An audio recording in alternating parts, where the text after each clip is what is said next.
pour vous lire ce que j'ai écrit le lendemain du dernier résultat du prix Nobel de la paix.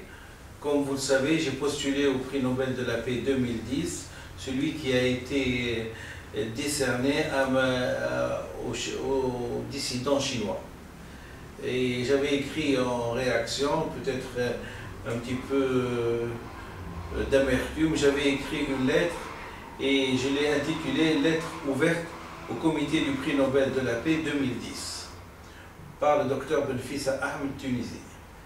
Le fait que je profite de cette date, c'est parce qu'aujourd'hui, nous sommes en 2011 et aujourd'hui a été décerné le prix de Nobel de la paix 2011 à la présidente du Libéria et à 2 de ses concitoyennes. C'est-à-dire le prix a été probablement décerné à 3 femmes. C'est certainement un mouvement féministe du comité du prix Nobel de la paix, hein, qui passe par différentes phases. Nous voyons, une fois ça a été juste avant une guerre, je vous laisse le soin de donner un adjectif à ça, et le lendemain, l'année d'après, c'est à la dissidence chinoise. Je vous laisse aussi le soin d'essayer de réfléchir et de donner un titre à ça. Cette fois-ci, c'est la Corne de l'Afrique qui est à l'honneur. Et donc, ils ont décerné ça à ces 3 Libériennes. Et je les félicite. Je les félicite certainement qu'ils ont été efficaces dans ce qu'ils sont en train d'entreprendre et qu'ils ont enregistré des bons résultats pour leur pays.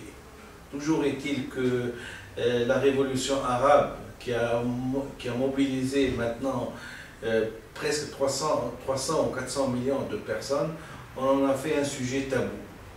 Décidément, le comité Nobel de la paix, hein, a une fibre anti-arabe manifeste. Hein. Quand on a vu tant de morts, quand on a vu tant de sacrifices humains, tant de victimes, hein, se révolter, hein, et donner leur vie pour que la liberté s'instaure dans ces pays-là et pour qu'ils voient un nouveau jour dans leur existence, malheureusement, tous ces paramètres n'ont pas sensibilisé le comité du prix Nobel de la paix pour décerner le prix aux révolutionnaires et aux acteurs du prix Nobel aux acteurs de la révolution arabe. Comme je vous ai dit dans une ancienne vidéo que je réclamais l'instigation et l'origine de la révolution arabe, donc je vais vous lire exactement ce que j'ai écrit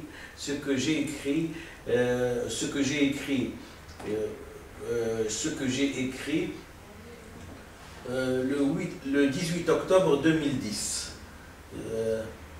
Et comme c'est une lettre ouverte, je l'ai adressée au directeur de la publication, de la rédaction, M. Laurent Geoffrin. Lettre adressée à Libération.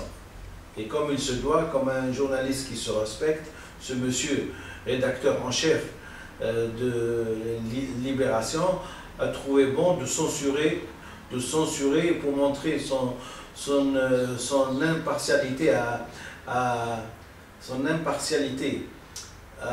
informer, à transmettre l'information.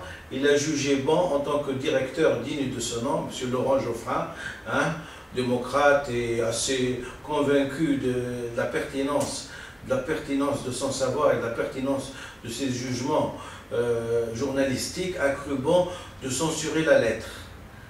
Alors je vais vous la lire. Elle est datée du 18 octobre 2010. Je vous prie, monsieur le directeur du journal Libération, de bien vouloir avoir l'amabilité de publier cette lettre ouverte dans votre rubrique Tribune Libre. Si vous jugez que le contenu de cette lettre pour éclairer vos lecteurs sur le mécanisme de la prise des décisions et de la suggestion à distance quand la décision ne reflète pas la sagesse du peuple. Vous voyez que je suis en train d'introduire, tout en ayant une confiance aveugle, à quelqu'un qui va transmettre l'information, lettre ouverte, et à M. Laurent Geoffrin, hein, qui est directeur de Libération. Donc, je répète, pour que vous puissiez bien comprendre ce qu'il en est, je vous prie, monsieur le directeur du journal Libération, de bien vouloir avoir l'amabilité de publier cette lettre ouverte dans votre rubrique Tribune Libre, si vous jugez que le contenu de cette lettre peut éclairer les lecteurs sur le mécanisme de la prise de décision et de la suggestion à distance, quand la décision ne reflète pas la sagesse du peuple. Tout est un problème de sagesse, et la sagesse du peuple est toujours bien au-delà des gens qui nous gouvernent, parce que c'est un summum, c'est un extrait de la sagesse de tout un peuple. La reconnaissance, la gratitude, la démocratie, l'honnêteté, c'est un extrait de la sagesse du peuple. Donc, lettre ouverte au comité du prix Nobel de la paix 2010 par Dr Benfissa Ahmed. Donc, nous sommes sur le mécanisme de prise de décision et de la suggestion à distance. Le 18 octobre 2010, à Monsieur le Président du comité du prix Nobel de la paix 2010, en réponse à un document projet adressé le 31 décembre 2009, proposition du Dr Benfissa Ahmed pour le prix Nobel de la paix 2010, comprenant un traité sur le langage pour les pays arabo-musulmans, exigence de l'inconscient sur le sens de l'écriture acquis phylogénique, et un protocole de vote international pour que la démocratie passe de la virtualité à la réalité. Titre de la lettre: Le chant 3 de Jean-Baptiste Boileau, 1694, au secours du comité du prix Nobel de la paix 2010. Il est bon, je pense, que je me déplace juste parce que c'est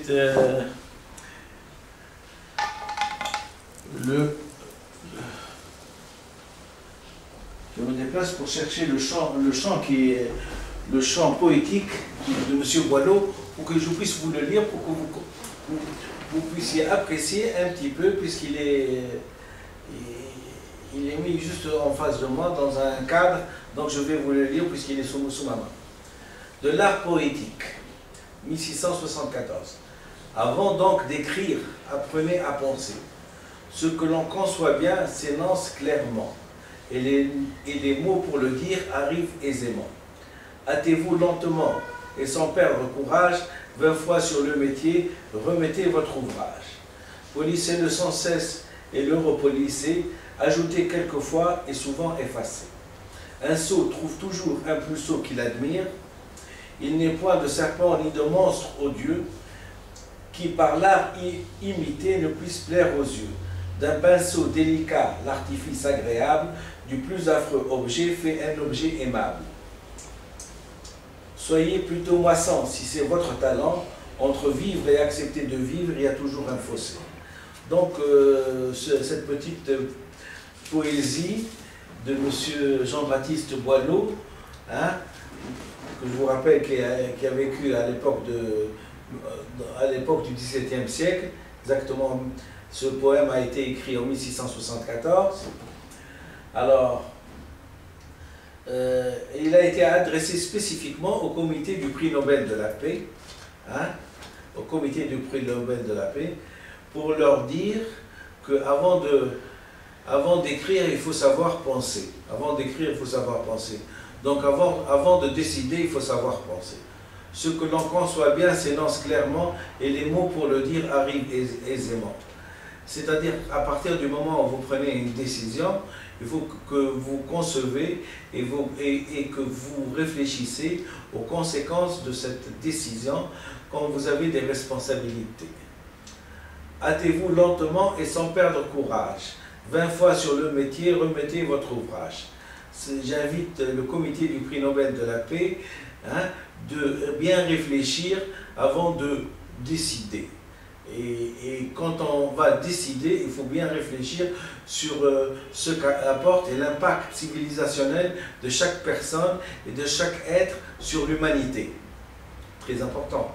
Si à partir du moment où vous allez choisir quelqu'un, il faut quand même être sûr de son authenticité et au premier duquel de son humanisme, et qui n'est pas, par exemple, un va-t-en-guerre le lendemain de sa désignation au prix Nobel de la paix. Ça me semble tout à fait normal. Et que si vous allez décerner le prix Nobel de la paix à quelqu'un qui est déjà en prison, je me demande quel impact sur la démocratie et sur la civilisation ça peut avoir. Par contre, quand vous réfléchissez bien et que quelqu'un vous donne un instrument pour que la démocratie puisse être instaurée dans le monde et que vous ne faites la sourde oreille et vous le décrétez comme tabou sans même nommer son nom, c'est qu'il y a quelque chose, il y a un petit problème, non pas dans l'impartialité, mais dans la réflexion, c'est encore pire. Parce que quand on est impartial, on a quand même un petit jugement pour être comment dirais-je, à la merci de ses complexes. À la merci de ses complexes. Mais quand on doit choisir bonnet blanc et on choisit bonnet noir, il y a un problème de discernement et de rationalité. Et j'invite le comité du prix Nobel de la paix, qui a un grand aura dans le monde, de bien réfléchir avant de parler. Donc c'est vraiment Boileau qui leur répond. Alors, hâtez-vous lentement et sans perdre courage, 20 fois sur le métier, remettez votre ouvrage. Polissez-le sans cesse et le repolissez, ajoutez quelquefois et souvent effacez. C'est-à-dire que quand vous avez décidé, avant de déclarer, vous pouvez effacer. Un sot trouve toujours un plus sot qu'il admire. Celle-là, c'est une phrase qui est extraordinaire, parce qu'un sot trouve toujours un plus sot qu'il admire, c'est-à-dire que à partir du moment où on va réfléchir, on va glorifier un homme, on va lui donner un impact historique sur l'existence de la civilisation et comment elle s'est passée, et qu'on a une responsabilité historique envers le monde, envers l'humanité, envers tout ça. Il est important de savoir quantifier et planifier. Et il faut toujours se méfier du fait qu'un sot trouve toujours un plus sot qu'il admire. Point de suspension. Je vous laisse le soin de discerner le terme sot aux différentes personnes qui auraient pu être concernées par ce terme. Il n'est point de serpent, ni de monstre odieux, qui par l'art imité ne puisse plaire aux yeux. D'un pinceau délicat, l'artifice agréable, du plus affreux objet fait un objet aimable. Oui, ces petits vers disent long.